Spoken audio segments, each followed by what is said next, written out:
no? Malalampasan mo yan. Matinding pagsubok na yan sa iyong kaperahan. So, ayan, no, guys, yan yung nag-aantay sa inyong kapalit, no? Ang kapalit nitong mga hinaing na to, mga kapiksi, is kasaganaan, no? So, imay nyo tong mga kasaganaan na to.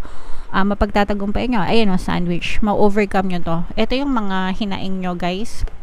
Ito yung mga problema, challenges. Ayan, no, mga tinik-tinik.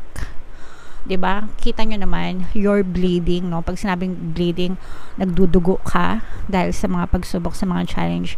Pero naka-sandwich siya nitong success at saka nitong financial security. Okay? So, ibig sabihin nito, ito yung katapusan, no? Kumaga parang matatapos yan kasi mapaglalabanan or mapagtatagumpayan mo.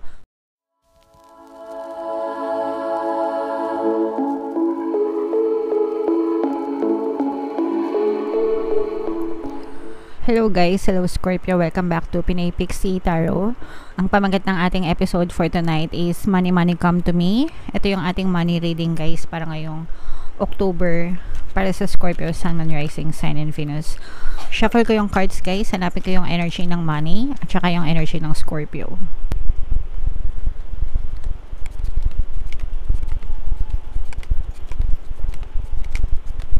So, ito yung money energy mga kapiksi. Ngayon naman hanapin natin yung energy ng Scorpio.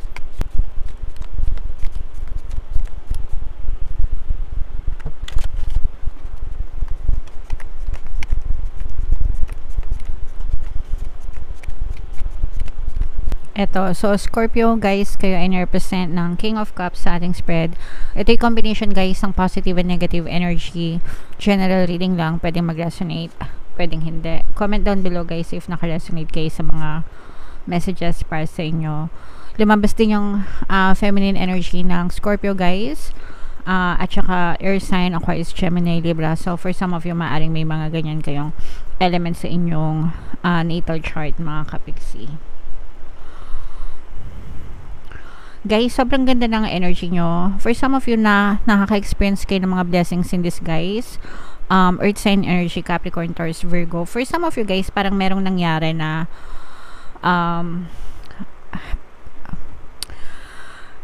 alam niyo ibig sabihin ng blessing in disguise mga kapiksi, parang persahan na nangyari sa buhay nyo na parang nagbabalat kayo siya as pagsubok, pero it's not really pagsubok at all but biyaya. Okay, so yun yung for some of you guys, maaaring yun yung na-experience nyo right now, na itong mga pagsubok na to, akala nyo mga challenges talaga, hardships, ganyan, problema, pero napakagandang biyaya yung nag-aantay para sa inyo after nitong mga pagsubok na to, especially guys sa workplace. Kasi comment down below guys if nagtatrabaho kayo and if nararamdaman nyo to, kasi yung iba sa inyo parang feeling ko medyo nahihirapan kayo, pwedeng nakaka-experience kayo ng mga toxicities sa trabaho nyo, sa workload nyo, and even dun sa mga kasamahan nyo sa trabaho, sa boss nyo, ganyan. Pero unti-unting nare-recognize yung pangalan nyo mga kapiksi sa workplace. Kumbaga, kahit na mahirap yung trabaho nyo, yung workload nyo, pero hindi siya na pupunta sa wala or nauuwi sa wala, kasi you're being observed, inoobserbahan yung inyong performance mga kapiksi, and lumalabas talaga yung pagiging magaling nyo, and sooner or later matatanggap nyo yung mga rewards na para sa inyo talaga, mga recognition. Yung iba sa inyo parang magkakaroon kayo ng some kind of recognition, ibig sabihin na appreciate ng mga boss nyo, ng mga amo nyo, yung mga efforts nyo ng management, yung efforts nyo sa inyong mga pagtatrabaho, and magkakaroon nyo ng magandang rewards for you.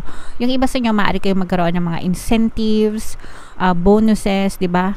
Most of the time may mga ganun sa mga kumpanya kapag ka magaling ka magtrabaho, nagpo-perform ka, na-meet mo tong mga KPI na to, tong mga metrics na to, etc. etc. Meron yung katumbas na mga incentives mga kapiksi, and for some of you, ganun yung maaaring ma-experience nyo. Akala nyo puro pahirap lang, no? Pero yung mga paghihirap na yun, may katumbas na rewards yun mga kapiksi. So, imayin nyo na to guys. Imayin nyo na yan sa comment section. Mind rewards, mind recognition, para talagang mind incentives yan, sa mga nag-aantay na mga incentives mga kapiksi, para talagang mapasa inyo yung mga rewards and incentives na yan. For some of you guys, I'm sensing na meron kayong mga bagong strategy or mga bagong pinaplano pagdating sa inyong kabuhayan. May mga bagong ideas na naiisip kayo, creative ideas. Parang meron kayong long-term plan, para mga 12-month plan, ganyan, na ginagawa kayo. Tapos parang pinag-aaralan nyo siya, and medyo dedicated kayo dito. So, parang meron kayong mga plano talaga. Let's say, for example, kunwari, nagnenegosyo kayo, o kaya may trabaho kayo, tapos nagsa-side hustle kayo. Tapos, yung side hustle nyo, parang gusto nyo siya mag-grow sa loob ng 12 months. Tapos, meron kayong mga plano kung ano yung mga gagawin nyo, mga marketing strategy nyo, saan kayo kukuha ng mga produkto, ng mga customers, clients, suppliers, ganyan. Tapos, yung mga logistics partners nyo. Parang binubuo nyo yung plano, tapos parang gusto nyo maging successful siya sa loob ng 12 months. Tapos kapag naging stable na siya, titingnan nyo if mas malaki na yung kikitain nyo dun sa business na yun kesa dun sa 9 to 5 or 8 to 5 job nyo, 9-hour job nyo, para makita nyo kung pwede na siyang i-replace. Yung iba sa inyo parang nagpaplano kasi naghahanap kayo ng replacement, parang replacement job or replacement na pagkakakitaan, no? So, and okay lang yan mga kapiksi, dumadaan tayo sa ganyan na sometimes may trabaho, side hustle, tapos kapag mas okay na to, di ba, mas dedicated na tayo dito kesa dun sa ating full-time job before. Alright? So, tuloy nyo lang mga kapiksi. Very promising. Ang importante is magkaroon kayo ng consistency. Ito yung na-experience tong iba. Yung sabi ko nga sa inyo, yung iba sa inyo parang feeling ko nakaka-experience kayo ng toxicities, pero bahagi yan ng mga blessings in disguise. Bahagi yan ng experience mo, pero magwawagi ka dyan. You will win over those toxicities. Parang mananalo ka, no? Malalampasan mo yan. Matinding pagsubok na yan sa iyong kaperahan. So, ayan, no? Guys, yan yung nag-aantay sa inyong kapalit, no? Ang kapalit nitong mga hinaing na to, mga kapiksi, is kasaganaan, no? So, imay nyo tong mga kasaganaan na to. Mapagtatagumpay nyo. Ayan, no? Sandwich. Ma-overcome nyo to. Ito yung mga hinaing nyo, guys. Ito yung mga problema, challenges. Ayan, no? Mga tinik-tinik. 'Di ba? Kita nyo naman, you're bleeding, no? Pag sinabing bleeding, nagdudugo ka dahil sa mga pagsubok, sa mga challenge. Pero naka-sandwich siya nitong success at saka nitong financial security. Okay? So, ibig sabihin nito, ito yung katapusan, no? Kumaga parang matatapos yan kasi mapaglalabanan or mapagtatagumpayan mo. Tapos papalitan siya nito, itong kasaganaan, no? Ganun talaga guys, kailangan natin mag-effort, maghirap sa simula, no? Lahat na walang instant success, 'di ba? Kahit yung mga tumataya sa loto, ayan na naman ako. Kahit yung mga nananalo sa loto ng jackpot, ilang taon sila nagsusubok, no, nagtataya na nakikipagsapalaran na manalo ng jackpot hanggang sa yung big wins nila dumating. So, effort talaga yan mga kapiksi, no? Yung success, yung wealth, abundance, no? Ini-effortan yan, hindi lang ng pagtatrabaho, kundi kasama ng positibong mental diet mga kapiksi. So, yan, ma-overcome nyo yan, tawag dito, hinagpis nyo, huwag kayong mag-alala, and mapapalitan niya ng financial stability and security. So, i-mine nyo na rin yan guys sa comment section. Mine financial stability, mine financial security, mine abundance, mine pagpapala, mine blessings. So, i-mine nyo talaga para talagang maramdaman nyo yung paghatak nyo, no, sa abundance na yan sa inyong buhay. Okay? So, very positive overall guys. Kahit na may mga negative, yung mga negative na yon, bahagi yon ng proseso ng experience, pero mawa-wipe out yan, huwag kayong mag-alala. Pag sinabing mawa-wipe out, mabubura and mapapalitan din ng kasaganaan. Okay? So, persist lang guys, palagi nyo lang sabihin, what? Money, money, come to me.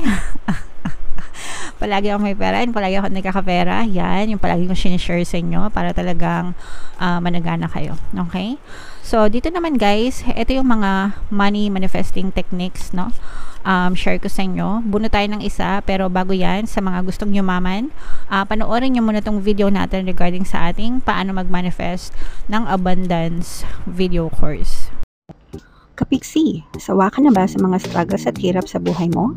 Masipag ka ba at masikap sa buhay ngunit hindi ka pa rin umaasenso? Ilang beses ka na bang nag-attempt magnegosyo at mag-invest pero palagi ka pa rin nalulugi? Sa pagkakataon na ito ay maaaring may subconscious beliefs ka na nagiging balakid sa iyong pag-unlad at pagyaman. Introducing, paano mag-manifest ng abundance video course. Dito ay matututunan mong ma-overcome ang mga balakid mo para tuluyan ka ng umunlad, umasenso, sumagana, maging matagumpay, successful at maswerte sa iyong kabuhayan, pera, trabaho, negosyo, salapi at kaperahan ng bonggang-bongga. Dali, mag-send na ng email sa pinoypixitaro@gmail.com at simulan na ang iyong pagyaman ngayon. Alright. So, kung gusto mong yumaman, kapiksi, mag-avail ka na ng course. Super ganda talaga yan. Magbabago talaga yung takbo ng buhay mo. And magbibigay din ako ng free 1 pampaswerte subliminal until September 30, guys. So, mag-avail na kayo. So, buno tayo ng isa dito. Money. Yeah. Pera. Okay. So, leave a banknote, either a real one or a photocopied one, in front of a mirror so you can see its reflection. More money will begin to flow toward you as a consequence. So, pera, mga kapiksi, kung may mga salamin kayo kahit saan, sa bahay nyo, sa sala, sa desk nyo, sa kwarto nyo, no? Anywhere na may salamin sa inyo, maglagay kayo ng pera. Okay? Pwedeng bills, pwedeng coins. Mas recommended ko yung bills. Syempre, mas mataas yung value nun, di ba?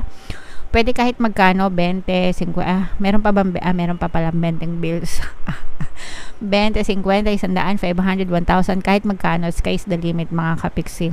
Pwede rin kahit play money o kaya yung Xerox copy, photocopied na pera, or kung gusto niyo naman mag-drawing nyo na lang.